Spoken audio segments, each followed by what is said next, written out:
You come to any conclusions about safety and cornerback? Is it making any? No, again, we talk about it every day, and it's the 4 best. Right now we're keeping, you have to still keep it simple because there's a lot of freshmen or now they're sophomores. But they're getting more and more experienced, and that's what we'll see, and we'll make that evaluation every day.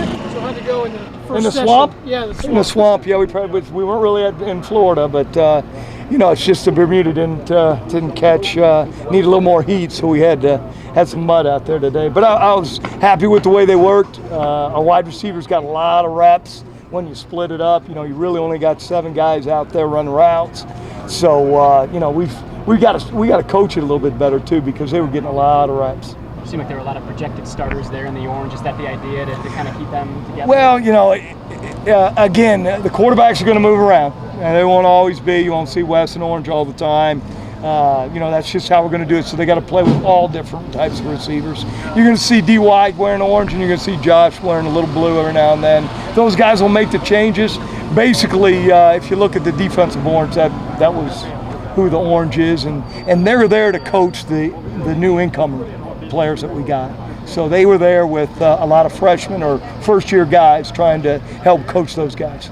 When do the pads go on, and when does the hitting start? Well, by NCAA rules, you've got 2 days where you're in in helmets. Then we go to shells, which is shoulder pads, for a couple of days, and then we'll be in pads. And hitting on Friday? Yeah. D'Angelo Bentley, when that ball goes in the air on special teams and he gets a chance to touch it, how excited do you get? I've been very blessed being around some great returners now with again and with Des Bryant and Justin Blackman, and he's got talent. There's no question about that. He's got a knack for it. It is a knack thing to do, and he does a great job with it. And I'm really excited for him and for that punt return team because I think we've got a lot of great faces, a lot of familiar faces on that, other than really Miles.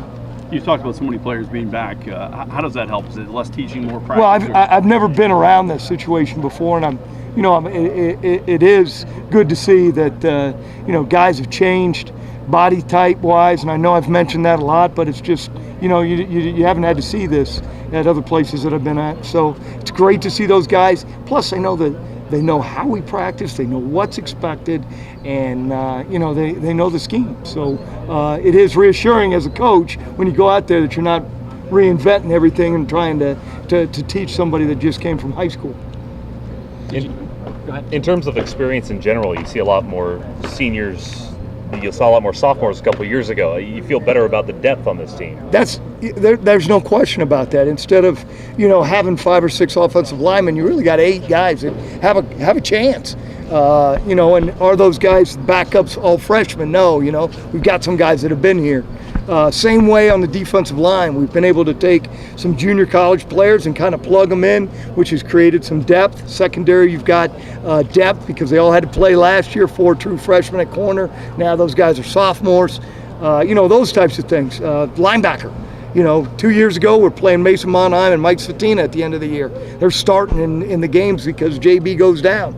And now you've got TJ Neal, you've got Ralph Cooper, you've got other guys that have played ball before, so you have depth. When you look out there, you got more, you got bigger, you got faster. Colby could be a pretty good coach this year. He's got more options, doesn't he? Well, we're all good coaches when we got good players, right. And we're getting that way. I really do. It's not a comforting feeling, but it's a better feeling when you go in there and you know that you got guys competing. Just in practice, we got guys competing because we've got maybe 2 or 3 at that position that could start. Yeah. So you haven't had that in the last 2 years. It's been you've had your starters and you try to teach the backups as fast as you could. You look at Powell and Ward; they look like football players. I know Powell. You got Ward. You got Jihad or Jared Clemens. You've got Jake Howe. You've got Tysma. You've got names of guys that have played. Tim, obviously everybody's talking about the quarterback. How important is it to get that name at a certain time? Well, I think our players understand what time frame we're in, and as long as you educate your players on what the situation is. We played at Toledo with 2 quarterbacks all the time. Now everybody used to talk about that, and you say, well, how can you do that? Well, the players know when he's coming in. We told them prior to the game, this series, this guy's going to be in. Be ready for this guy taking over. These is what we're going to do, and blah blah blah. And then whoever's best plays from there.